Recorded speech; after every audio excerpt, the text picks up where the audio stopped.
नमस्ते, मैं धीरज दायमा कक्षा 12 के लिए हिंदी में कविता 4 कैमरे में बंद अपाहिज पढ़ा रही हूँ। इसके कवि हैं रघुवीर सहाय जी। रघुवीर सहाय जी ने समाज की जो दारुण विडंबना है, जो कठोर जो दुख है, दुख की बात कि लोग मानवीय संवेदनाओं को भूल रहे हैं, उस बात को अपनी इस कविता के द्वारा उजागर करना चाहा है कि मनुष्य में मानव के प्रति सहानुभूति होनी चाहिए, लेकिन ऐसा ना हो कि हम उसकी बात को पूछ लें और फिर बाद में उसी का ही मजाक उड़ाएं और अपने लिए एक पब्लिसिटी ढूंढें। तो यहाँ पर कवि ने कविता में के माध्यम से बताया है, इस कविता में जीवन की कड़वी सच्चाई और दुखदायी विकलांगता को झेल रहे व्यक्ति के प्रति मीडिया का जो व्यवहार है उसको प्रकट किया है। कोई व्यक्ति विकलांग है, किसी व्यक्ति में कोई कमी है और उस व्यक्ति को बार बार दिखाया जा रहा है, उससे ऐसे प्रश्न पूछे जाते हैं जो कि उसके दिल को चोट करते हैं, उसकी उस पीड़ा को और अधिक बढ़ा देते हैं। तो उसके मीडिया का व्यवहार उस व्यक्ति के प्रति क्या होता है, उस बात को इस कविता के द्वारा कवि ने दर्शाया है। दूसरा, वो मानवीय संवेदनाओं के साथ खिलवाड़ करते हैं। मनुष्य की संवेदना क्या होनी चाहिए कि हम दूसरे के साथ अच्छा व्यवहार करें, सहानुभूतिपूर्ण व्यवहार करें, और जबकि अगर हम उसमें दुख है व्यक्ति में किसी में तो हम उसके साथ अच्छा व्यवहार करें। लेकिन ये मीडिया वाले उसके साथ में किस प्रकार का व्यवहार करते हैं, उसकी मानवीय संवेदनाओं के साथ खिलवाड़ करते हैं। अगला पॉइंट है, उनके प्रश्नों से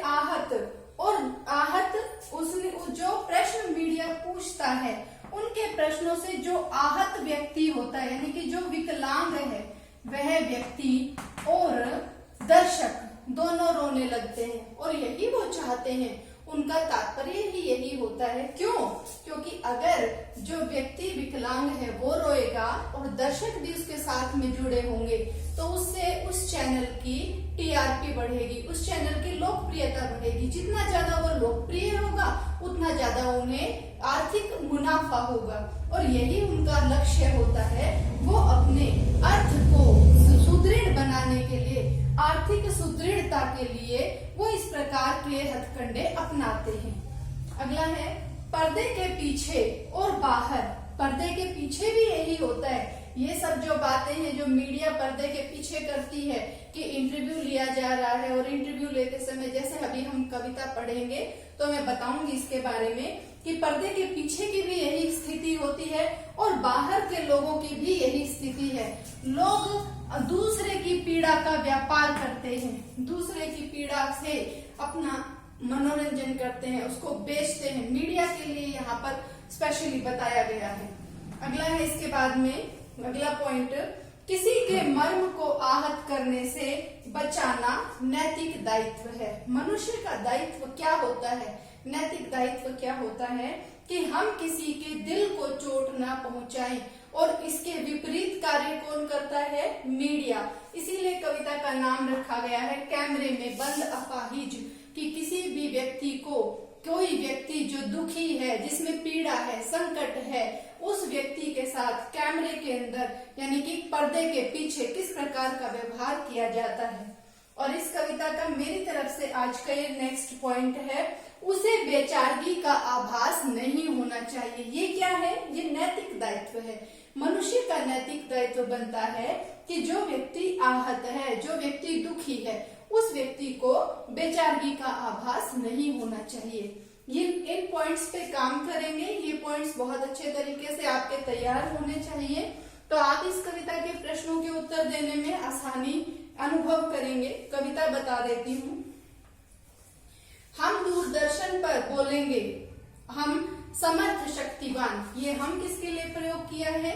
जो कैमरे पर जो मीडिया वाले हैं उनके लिए प्रयोग किया गया है कि वो समर्थ हैं, शक्तिवान हैं, क्योंकि वो उस विकलांग से उस प्रकार के प्रश्न पूछते हैं, इसलिए वो अपने आप को समर्थ और शक्तिवान बता रहे हैं, क्योंकि वो उसका साक्षात्कार ले रहे हैं, इंटरव्यू ले रहे हैं।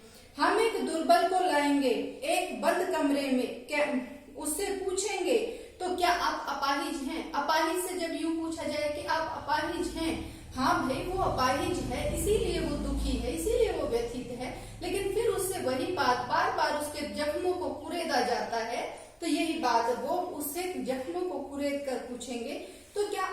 अपाहिज हैं, इसके बाद प्रश्नवाचक चिन्ह लगा है। इसके द्वारा कवि क्या बताना चाहता है? मुक्तक छंद में कविता लिखी गई है, खड़ी बोली का प्रयोग किया गया है।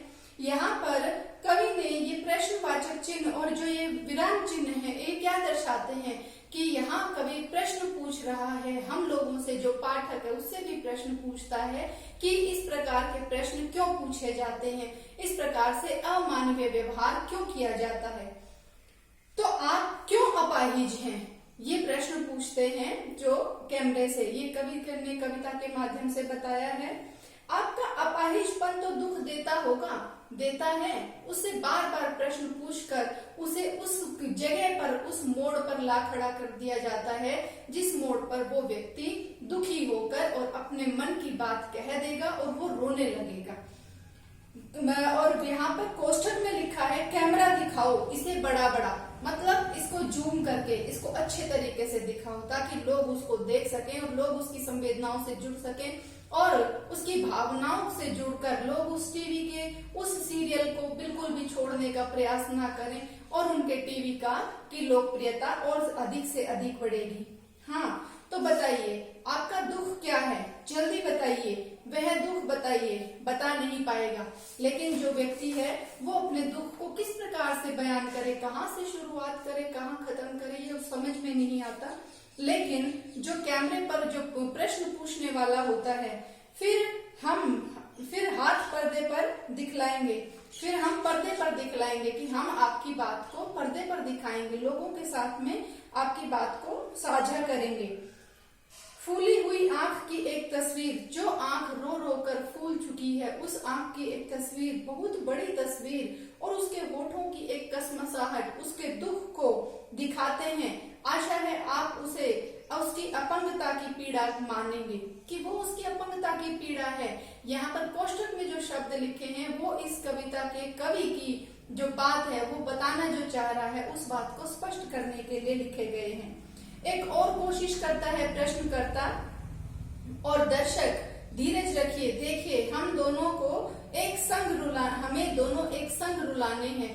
मतलब जो प्रश्न करता है वो इस हद तक अपने अमानवीय व्यवहार करता है, अपनी मानवीय संवेदनाओं को इस प्रकार से गिरा देता है कि वो ये सोचता है कि दोनों को, दर्शक को और उस आहत व्यक्ति को, दोनों को एक साथ रुलाएंगे तो उनके जो चैनल है उसकी लोकप्रियता बढ़ेगी। फिर उसके बाद में कैमरा, बस करो, नहीं हुआ, रहने दो, पर्दे पर वक्त की कीमत है, कि पर्दे पर ये जो दिखाया गया है ये सब वक्त की कीमत है। यहाँ बिना वजह की कोई भी बात, किसी की संवेदनाओं से उन्हें कोई लेना देना नहीं है, उन्हें तो बस अपने पैसे की, अपने अर्थ की चिंता होती है और वो अपने आर्थिक स्वार्थ के लिए किसी के मानवीय संवेदनाओं से खिलवाड़ कर सकते हैं। आप मुस्कुराएंगे, आप देख रहे थे सामाजिक उद्देश्य से युक्त कार्यक्रम, बस थोड़ी ही कसर रह गई, धन्यवाद। तो ये इस प्रकार से एक मीडियम वाला जो प्रश्न करता होता है उसका किस प्रकार से प्रश्न होते हैं और वो किस प्रकार से मानवीय संवेदनाओं के बारे में बताता है। एक समाज की ये बड़ी कठिन विडंबना है कि हम लोग दूसरों के दुख को अपना दुख नहीं समझते और हम उसके दुख को पूछकर फिर बाद में उसका मजाक उड़ाते हैं। आज के लिए इतना ही, मिलते हैं अगली वीडियो में, धन्यवाद।